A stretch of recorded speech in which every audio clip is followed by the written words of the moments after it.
I'm Peter de Bruges. I love this film, and I would love to welcome to the stage the team behind it. We have with us for the conversation, let's hear it for them as I call them forward, but director Salvador Simó, producer Manuel Cristóbal, Salvador Cardelús, the composer. What an amazing score we have. And of course, Luis Bunuel's son, Rafael. Please join us.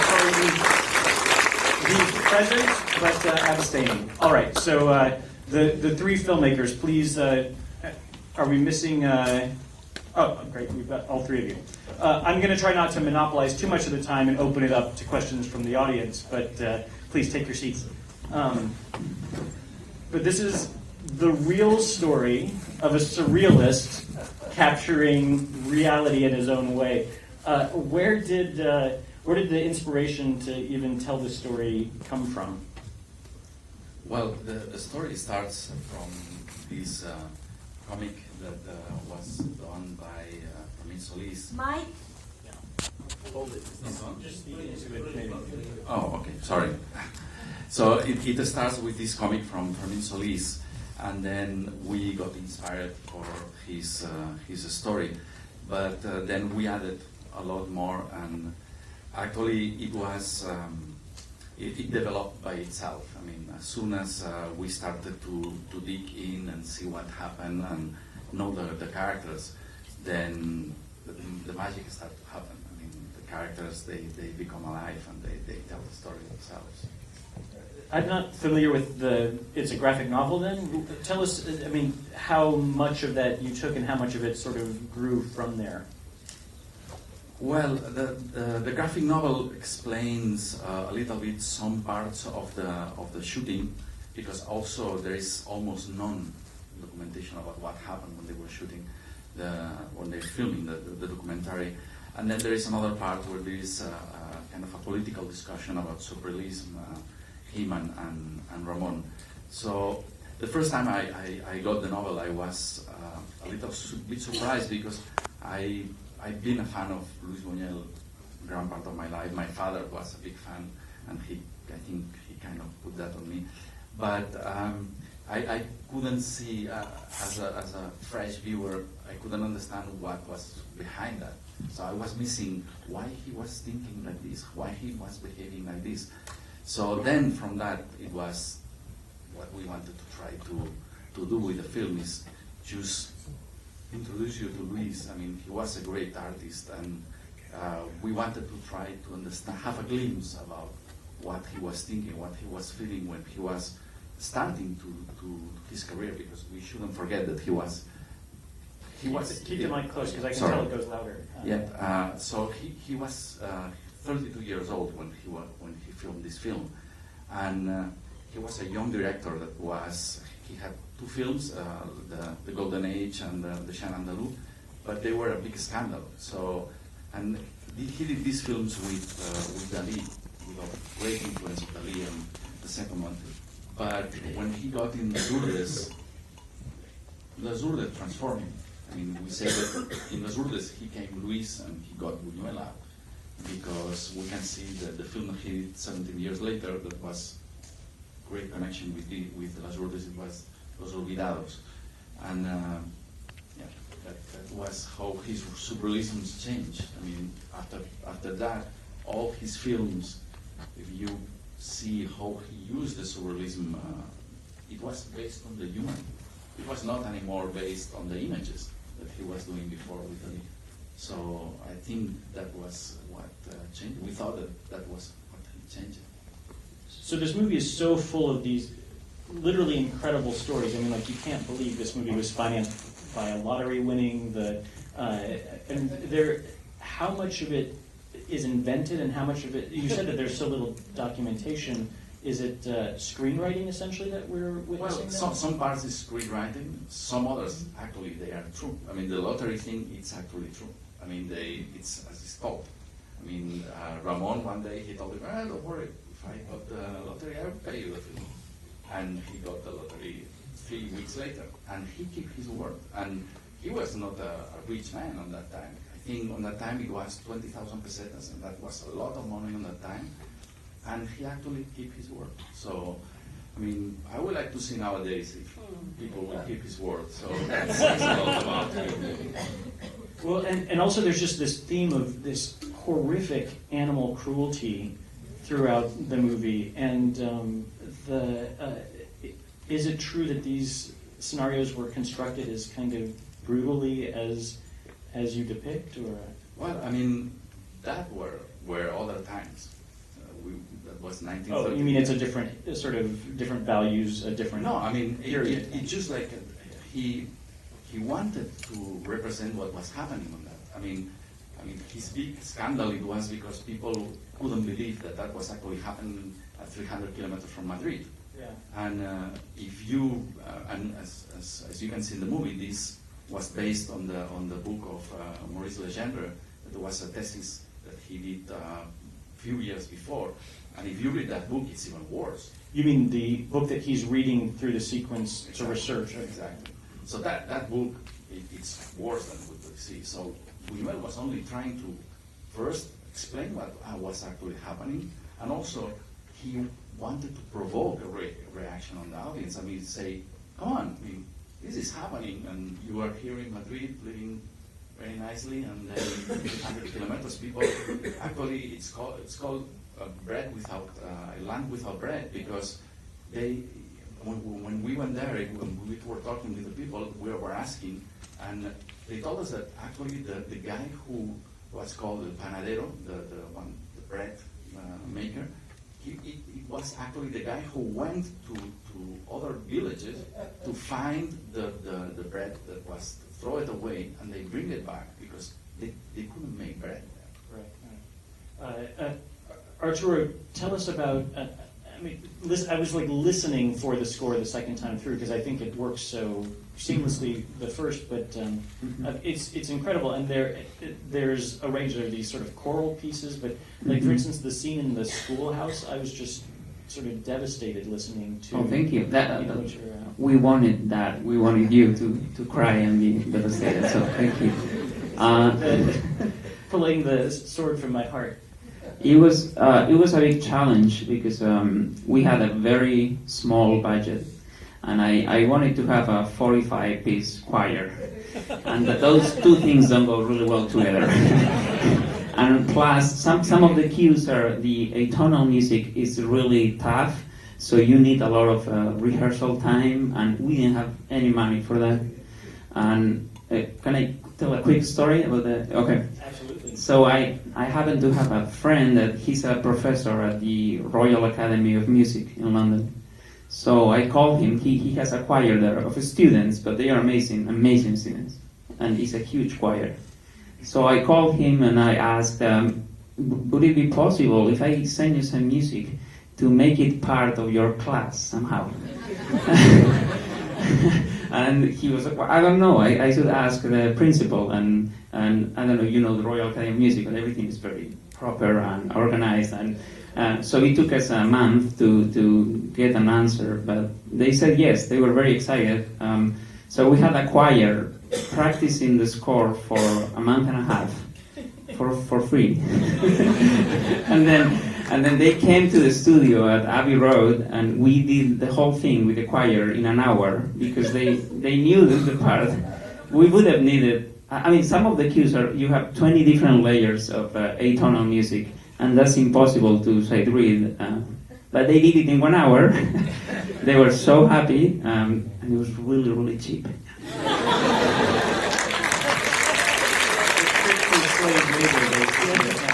But now they have on their reel this incredible. Yeah. And they were 19, 20. They all were so excited. They were really happy. Everyone won. It was a win-win for everyone.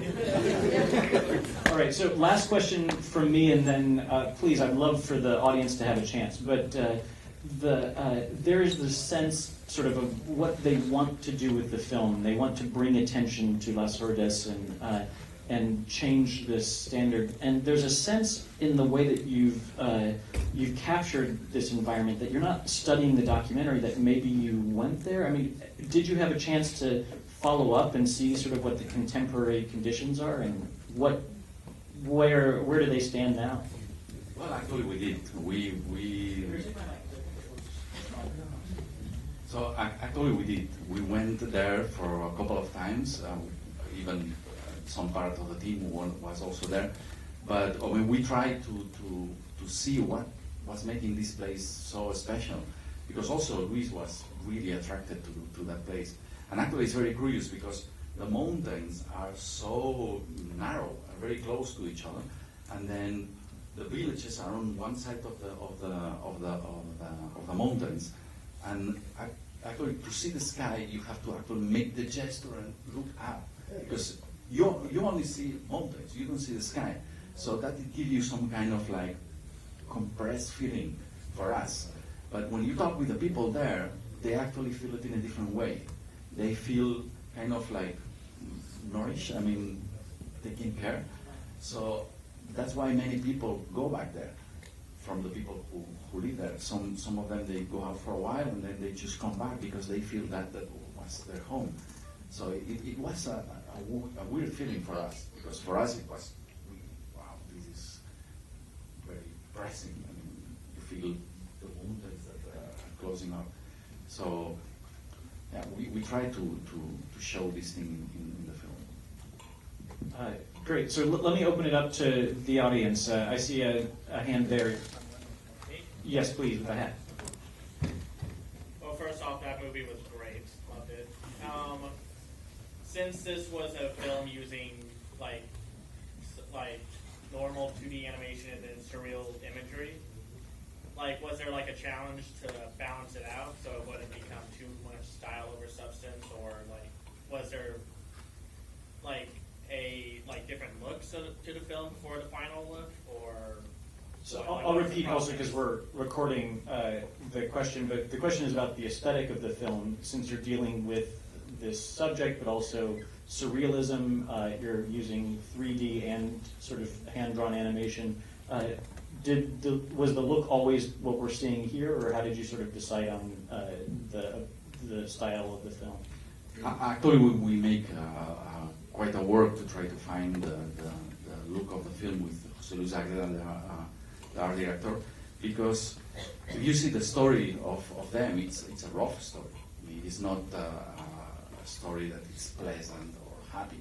Even there is some laugh around, but I mean, it's a tough story. So we want to have this look, that it had this kind of, I mean, the lines are dirty, the animation is not done on ones or twos, it's actually on threes, so it make it more, I mean, this kind of styling or harnessing it, and the style, it's also quite stylish, even it feels natural, but it's very stylish. So all of this, it was thought to keep this feeling of roughness during all the film. So yeah, we worked a lot on that one. Robin, go ahead. Thanks. So I thought it was incredible. He kept going back to his trying to please his father, and I wonder what the chickens meant. And I thought the face of young Luis was a wonderful, really thinking of what he was going to become. So the challenge of making that character, and did you show it to us who it is? Okay, that's 4 questions. Which should we pick? Let's start with the relationship with the father. Is that something that's invented or true?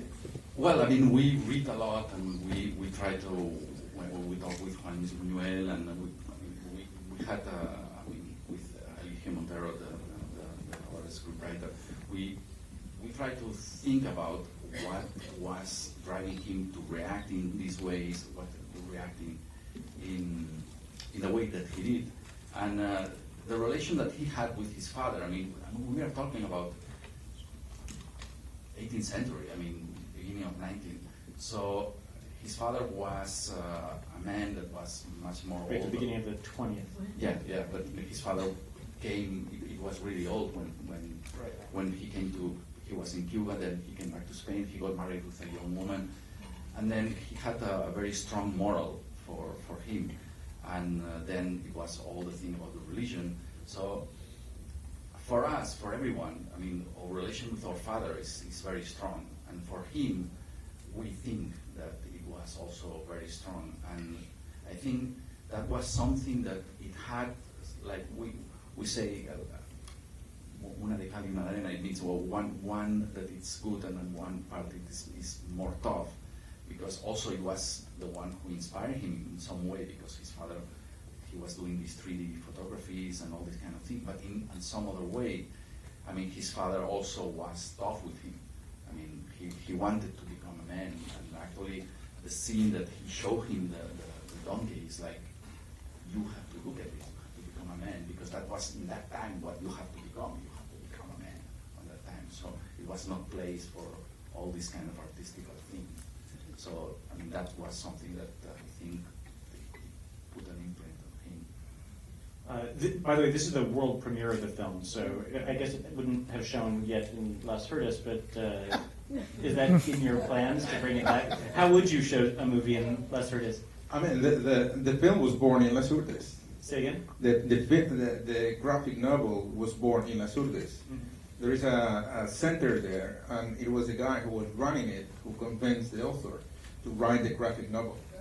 So the origin was there, but also one of the reasons we wanted to do the film is that in Extremadura, Buñuel is not, by a certain generation, is not very loved, because they thought this documentary did harm to the region, which it was the opposite, because what he wanted is he wanted to change what was going on in the region, and he did.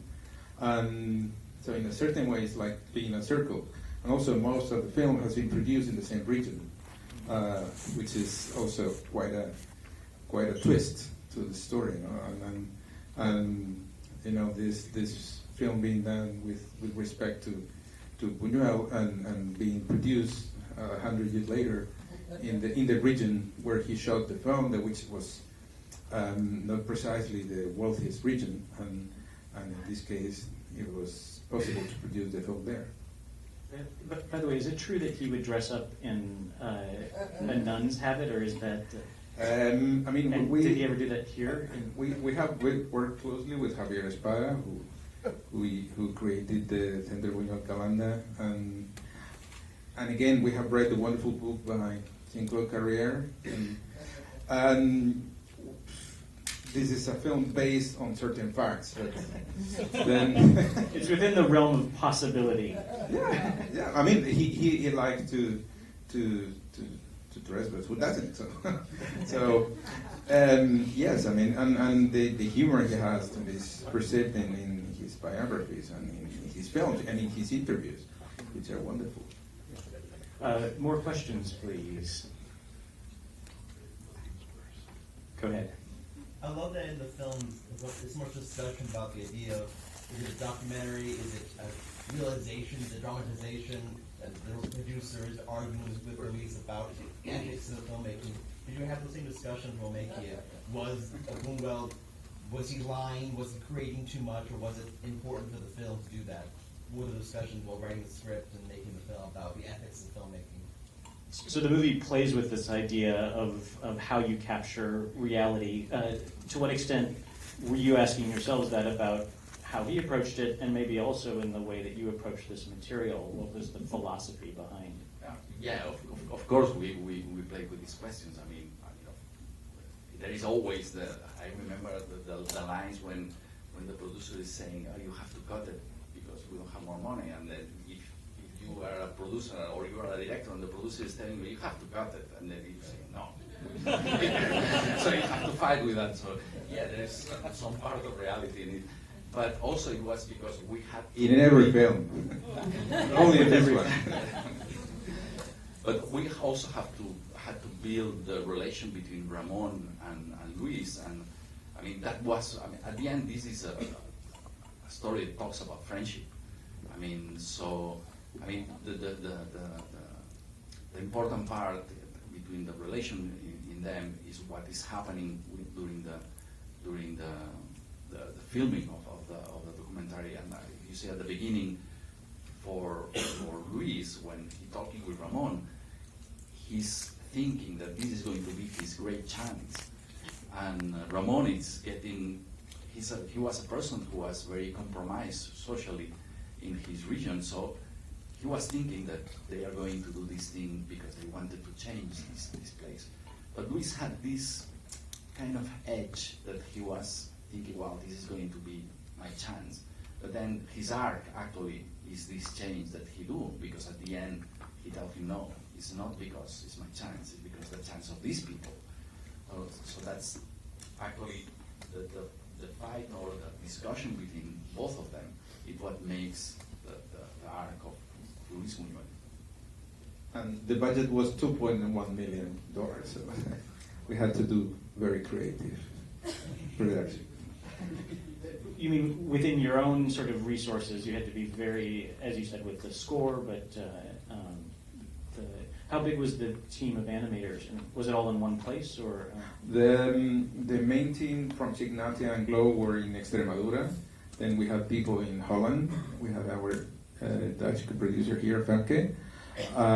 We had also a small team in Valencia and some people around in the States. We have Kalia here, who worked in the film as well. So it's very universal. But it was, I mean, we suffered, but at the end, when you have projects that are special, then you attract people. And also, Spain is a very competitive country to produce animation. And I think they have great artists, and we just hope better tax rebates to raise the budget.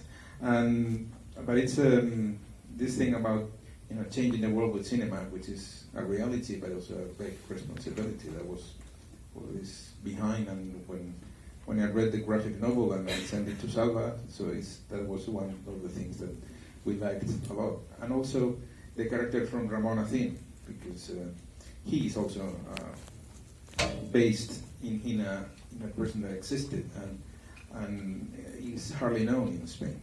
He's very well known in the region, but he's hardly known in Spain. And this generosity he had, it says, with this terrible ending, is also a story that is worth to be told.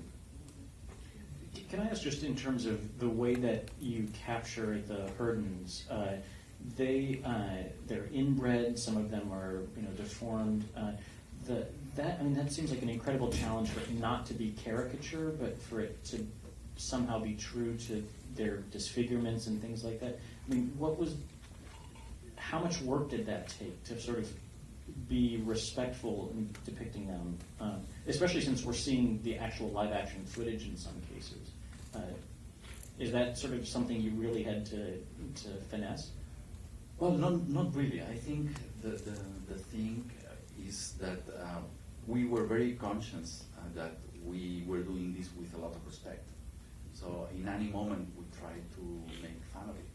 I mean, even it's they having an adventure and there is scenes that can be comical, but I mean, I think everyone in the team was really aware that we were treating the people with a lot of respect. So I think that was the easiest thing to do. And also we insisted from day one that the accents should be played out by local actors. And I think that's very important, that the character has to be rooted. So the French actors are French. The actor who plays Luis Buñuel, he's from Aragon. And the actors that play the characters in Extremadura, they are from the region. And it's a very precise accent. And that gives, and also the way that Salva insisted on working with recording the voices with a boom, that also gives a lot of root to the story. Yeah, because the scenes were actually acted as it was a live action film. So it's not like with the standing and the normal doing. We had sessions that we read the script, we worked in the characters, the actors were amazing. So we were treating the film like it was a live action film. The only difference is instead of having a camera, well, we don't have a camera, we just have the boom, and they were acting it in. So they give a lot of juice to the animators because the characters were actually, the voices are not perfect, they had these kind of interruptions, they step on each other, and that was what really was the actors doing. And myself, I was an animator a long time ago, and when you get things like this, it's amazing. All right, I think we have time for one or two last questions. There's someone right there in the light that's easy to find. Hi, the scenes of Bunuel's childhood that were shown to be important or formative, were these any events that he had spoken about as being important to him as a child, or had you had to go and look for events that fit thematically?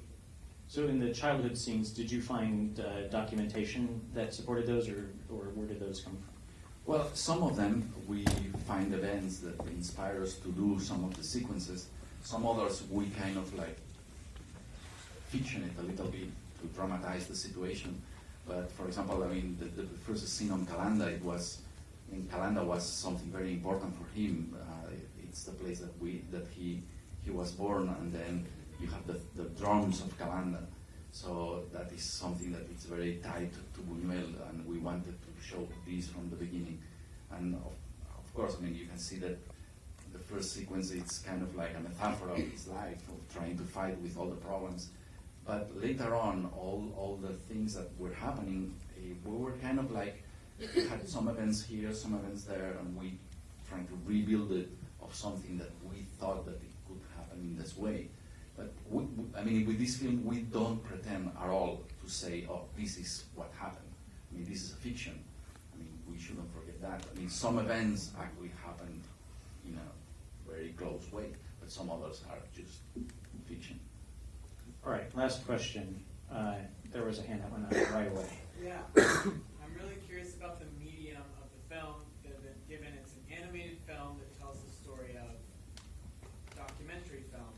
So to you, what is the significance of using animation to tell the story of an earlier cinematic story and cinematic history that was documentary? Like, do you see what's the connection you see between animation and documentary film? So this is great because it gets to the essence of this festival, like why animation for this film, and you're using animation to retell the making of a live documentary. Well, I mean, most of the times, I remember, years ago when people decide to talk about, oh, we do this in animation or we do it in live action, many people say, okay, we do this in animation because we cannot do it in live action. Nowadays you can do everything in live action or you can do everything in animation. But I think animation, it gives a different way to approach the film. It's like, I remember when I was a child and my grandfather come to tell me a tale, or you have the storytelling, the guys who tell stories to the childs. I mean, as soon as the guy is starting to speak, you have all the childs with the imagination totally open. They are ready to create a new world that is going to contain that story that you are going to tell. And I think that animation is that. I mean, once you go to see a film that is animation, you are ready that the film is creating a world for you. So that's what we did. We tried to create a world that maybe it was real, maybe not, but some things were like that. So I think that is the approach that we try to do. All right, so that's all the time we have. Thank you so much. Congratulations on the film. There's one more day of this festival. Please come back and explore some more.